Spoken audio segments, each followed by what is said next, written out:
வணக்கம். இந்த உலகத்திலே சிலரோடு நாம் நட்பாக இருப்போம், சிலரோடு நமக்கு உடன்பாடு ஏற்படாது, அதனால் முரண்பட்டு ஒதுங்கி இருப்போம்.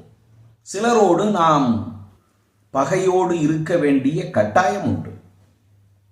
எல்லாருக்கும் அந்த நிலைதான். அப்படி நமக்கு பகைவராக எதிரியாக இருந்து நம்முடைய வளர்ச்சியை தடுத்து நம்முடைய உயர்வை அழிக்க முயன்று நம்மை எப்படியாவது தீர்த்து கட்டிவிட வேண்டும் என்ற எண்ணத்திலே இருந்த பகைவர் ஒருவர் நம்மோடு நட்பாக வந்து பழகத் தொடங்குகிறார் என்று வைத்துக் கொள்வோம். அப்போது என்ன செய்ய வேண்டும் என்ற கேள்விக்கு வள்ளுவர் மிக அழகாக ஒரு பதிலை கூறுகின்றார். உன்னிடமிருந்து மாறுபட்டு எதிராக நின்று உனக்கு பகையாக இருந்து உன்னை வீழ்த்த துடித்தவன் உன்னோடு வந்து உறவு பாராட்டி நட்பு கொள்கிறான் என்று சொன்னால் எச்சரிக்கையாக இரு. அவனோடு முக அளவிலே சிரித்து பழகு, ஆனால் உள்ளத்தளவிலே அவன் மீது உண்மையான நட்பினை கொள்ளாமல் ஒதுக்கி வைத்துவிடு. அதுதான் மிக முக்கியம். ஏனென்றால் பகைவராக இருந்தவர் திடீரென நமக்கு நண்பராக மாறுகிறார் என்று சொன்னால் அதற்குள் ஏதோ மறைந்திருக்கிறது என்று பொருள். அப்படி இல்லாமல் நம்முடைய பகைவர் நமக்கு இப்போது நண்பராகிவிட்டாரே என்று அவரோடு நெருங்கி பழகினால், ஒருவேளை அவருடைய மனதுக்குள்ளே கள்ள எண்ணம் ஏதும் ஒளிந்திருந்தால் தக்க சமயம் பார்த்து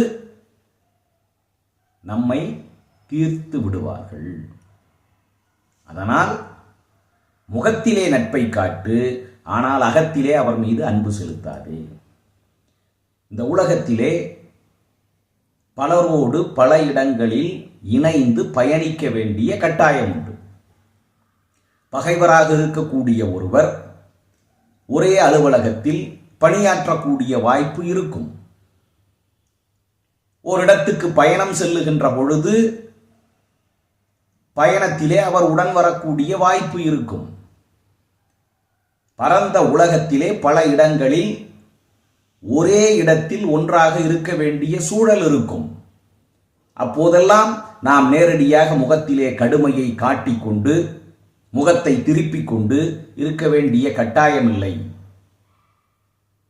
முக அளவிலே புன்னகை பூத்தால் போதும். அவர் வருகிறார் என்று சொன்னால் நமக்கு வணக்கம் சொல்கிறார் அல்லது ஏதேனும் பேசுகிறார் என்றால் அவரோடு தாராளமாக பேசலாம், அவருக்கு மறுமொழி கூறலாம்.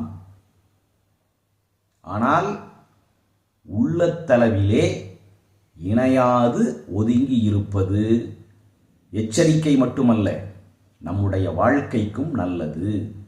கூடா நட்பு என்ற அதிகாரத்திலே வள்ளுவர் கூறுகின்றார், பகை நட்பாம் காலம் வருங்கால் முக நட்டு அக நட்பு ஒரீ விடல்.